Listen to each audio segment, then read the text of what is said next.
দীর্ঘদিন ধরে পাহাড়ি এবং বাঙালিদের মধ্যে চলছে সংঘাত, কিন্তু চিন্তার বিষয় এই সংঘাত কিন্তু এক দুই দিনের না। সেই সংঘাত চলে আসছে যুগের পর যুগ ধরে। পাহাড়ে বাঙালি এবং পাহাড়িদের মধ্যে কেন এই সংঘাত, কেন বেড়ে উঠেছে এত সশস্ত্র গোষ্ঠী, তারা কি চায়, এই সবগুলো বিষয় সম্পর্কে আপনাকে জানতে গেলে কয়েকটা প্রশ্নের উত্তর জানা খুবই জরুরি। তার মধ্যে রয়েছে সেটেলার বাঙালি কারা, বা পাহাড়ের আদিবাসীরা কাদেরকে সেটেলার বাঙালি বলছে। আপনাকে জানতে হবে শান্তি চুক্তি সম্পর্কে, পার্বত্য চট্টগ্রামের শান্তি চুক্তিতে কি ছিল, কিভাবে এই সশস্ত্র গোষ্ঠীগুলো বেড়ে উঠলো এবং নানা বিষয় সম্পর্কে। ঘটনার সূত্রপাত স্বাধীনতার পরপরই একটা বৈঠকে বঙ্গবন্ধু শেখ মুজিবুর রহমান তিনি পাহাড়ের আদিবাসী, যারা পাহাড়ের যে বিভিন্ন জাতিসত্তার মানুষ রয়েছে, যারা বাংলাদেশের নাগরিক, সবাইকে বাঙালি পরিচয় ধারণ করতে বলেন। তখন সরকারি নীতি হিসেবে এই নিয়মটি চালু করা হয় এবং এই নীতির বিরুদ্ধে তৎকালীন সময় আদিবাসী জনগোষ্ঠীরা ফুলে ফেঁপে ওঠে এবং এর বিরুদ্ধে তারা বলা যায় অনেকটা যুদ্ধ ঘোষণা করে। তারা সেইখানে সশস্ত্র গোষ্ঠী তৈরি করে। তারা সেইখানে জনসংহতি কমিটি নামে একটা পাহাড়ের আদিবাসীদের নিয়ে একটা রাজনৈতিক দল তৈরি করে এবং এর অধীনে শান্তি বাহিনী নামে একটা সশস্ত্র গোষ্ঠীও তারা তৈরি করে, যারা কিনা পাহাড়ের এই যে নীতি, পাহাড়ের আদিবাসী যারা, তাদেরকেও বাঙালি পরিচয় দিয়ে সুযোগ সুবিধা গ্রহণ করতে হবে, এই পরিচয়ের বিরুদ্ধে, এই নীতির বিরুদ্ধে তারা যুদ্ধ ঘোষণা করে। এবং এর পরিপ্রেক্ষিতে বিভিন্ন সময় সেনাবাহিনীর গাড়ি থেকে আক্রমণ, তৎকালীন পুলিশ বা লোকাল মানুষ যারা ছিল তাদেরকে আক্রমণ, বিভিন্ন ঘটনা হতে থাকে এবং লোকাল এবং পাহাড়িদের মধ্যে বা আদিবাসীদের মধ্যে লড়াই কিন্তু চলতেই থাকে। সেই লড়াই অবসানের জন্য 1997 সালে মূলত শুরু হয়েছিল। 91-এর পর যখন গণতন্ত্র পুনরুদ্ধার হয়, তারপরই এই উদ্যোগটা নেওয়া শুরু হয়েছিল। কিন্তু ধীরে ধীরে 97 সালের পর পাহাড়ের এই গোষ্ঠী এবং সরকারের মধ্যে একটা শান্তি চুক্তি হয়, যাকে আমরা পার্বত্য শান্তি চুক্তি নামে জানি। সেই চুক্তির অধীনে বিভিন্ন কার্যক্রম গ্রহণ করা হয়, যেগুলো আপনারা গুগল করলে পেয়ে যাবেন। সেগুলো সম্পর্কে আলোচনা করছি না। কিন্তু যে কোনো কারণেই হোক, এই শান্তি চুক্তি এখন পর্যন্ত সম্পূর্ণরূপে বাস্তবায়িত হতে পারেনি। এখন আসি বর্তমানে এই যে পাহাড়ি এবং বাঙালিদের মধ্যে এত যে ঝামেলা হচ্ছে, তার পেছনে মূল কারণটা কি? তার পেছনে আমার মতে কয়েকটি কারণের মধ্যে অন্যতম কারণ হচ্ছে বাঙালি এবং পাহাড়ি তাদের মধ্যে অবিশ্বাস, এবং দ্বিতীয়ত জিয়াউর রহমানের শাসনামলে বেশ দরিদ্র অনেক বাঙালিকে পাহাড়ি অঞ্চলে নিয়ে যাওয়া হয় এবং তাদেরকে সেখানে হয়তোবা জনপ্রতি অথবা ফ্যামিলি অনুযায়ী 5 একর করে জমি দেওয়া হবে, এই আশ্বাসে তাদেরকে তখন বিশাল অঙ্কের বাঙালিকে পার্বত্য চট্টগ্রামে নিয়ে যাওয়া হয়। এখন পার্বত্য চট্টগ্রামের আদিবাসী যারা আছে, ব্রিটিশ নিয়ম অনুযায়ী বা ব্রিটিশরা তখন কোনো দলিল দস্তাবেজ কোনো কিছু ছাড়াই পাহাড়ের যে অঞ্চলটা, সেই অঞ্চলের মালিকানা দিয়েছিল আদিবাসীদের বা যারা সেইখানে বসবাস করছে তাদেরকে। কিন্তু যখন পরবর্তীতে বাঙালিরা যখন সেই জায়গায় বসতি স্থাপন করে এবং বাঙালিরা যখন পাহাড়ের মধ্যে যায়, তখন বাঙালি এবং তাদের মধ্যে, পাহাড়িদের মধ্যে জায়গা জমি নিয়ে খুব বিশাল একটা দ্বন্দ্বের তৈরি হয় এবং সেই দ্বন্দ্ব ধীরে ধীরে বিভিন্ন ধরনের সংঘাতের রূপ নেয় এবং বিভিন্ন ঝামেলার তৈরি করে। এবং এই পাহাড়িরা তখন সেই বাঙালি যারা পাহাড়ে যে বসবাস করছে তাদেরকে সেটেলার বাঙালি নামে আখ্যায়িত করে এবং এখন পর্যন্ত তাদেরকে তারা সেটেলার বাঙালি হিসেবে চিনে।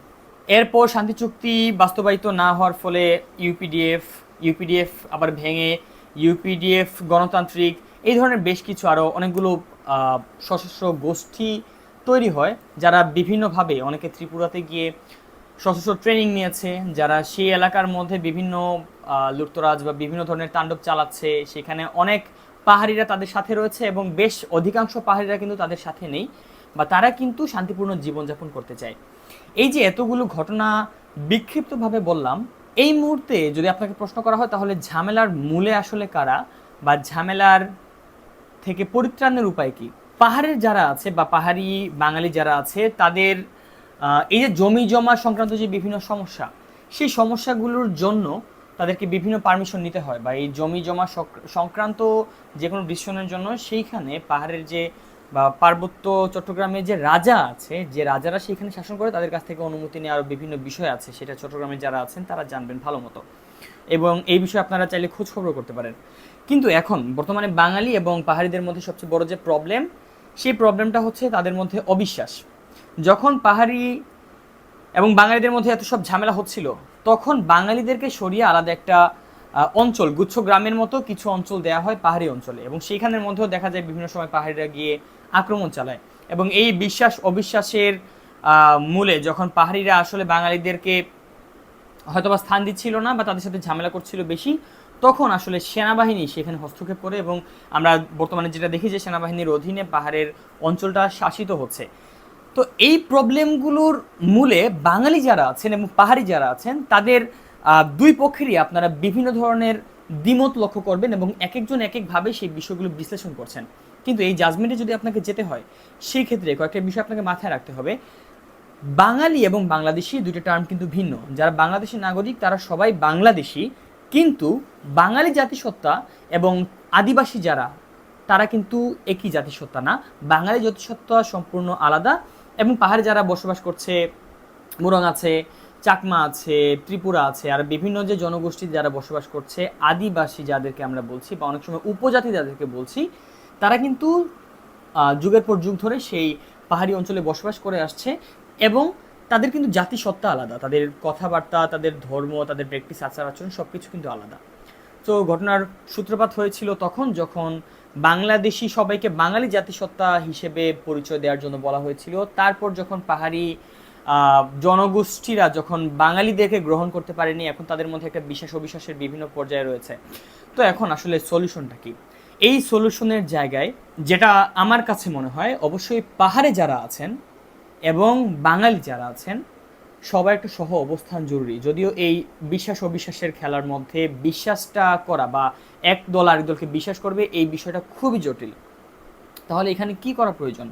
অবশ্যই বাঙালি যারা আছেন তারা পাহাড়িদের উপর, এবং পাহাড়ি যারা আছেন তারা বাঙালিদের উপর অবশ্যই সহানুভূতিশীল হওয়া জরুরি, খুবই জরুরি। তাদের প্রবলেমটা আসলে অনেক সময় দেখছি এই প্রবলেম সলিউশনের জন্য তারা নিজেরা একসাথে একত্রিত হয়ে বসেন, মিটিং করছেন। আসলে এই মিটিংয়ের মাধ্যমে কোনোভাবে আসলে এই প্রবলেমটা সলভ করা সম্ভব না।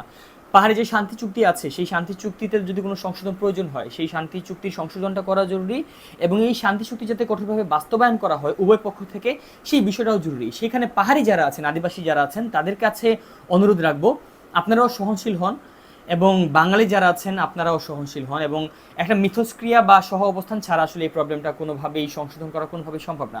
এখন পাহাড়ি যারা আছেন তারা যদি বলেন যে এই বাঙালিরা এই জায়গা থেকে উচ্ছেদ হয়ে অন্য কোথাও বসতি স্থাপন করবে, এই বিষয়টা আসলে কোনোভাবেই সম্ভব না। এবং বাঙালি যারা আছেন তারাও আসলে যে প্রবলেমগুলো ফেস করছেন সেটা আসলে পাহাড়িদেরকে বোঝা জরুরি। আরেকটা বিষয় হচ্ছে, আমরা এই যে পাহাড়ি বিভিন্ন সশস্ত্র গোষ্ঠী যাদের কথা আমরা বলছি, যারা আসলে জুমুল্যান্ড প্রতিষ্ঠা করার জন্য হয়তো অনেক প্রচেষ্টাও চালাচ্ছে, তাদের সাথে কিন্তু সকল পাহাড়িরা কিন্তু এখানে জড়িত না। এবং এই রাজাদের মাধ্যমে কিন্তু অনেক পাহাড়িরাও নির্যাতিত হচ্ছে, নিপীড়িত হচ্ছে, এবং এই সশস্ত্র গোষ্ঠীরা কিন্তু অনেক সময় এই পাহাড়ি জনগোষ্ঠী আদিবাসীরা তাদেরকেও কিন্তু নিপীড়ন করছে।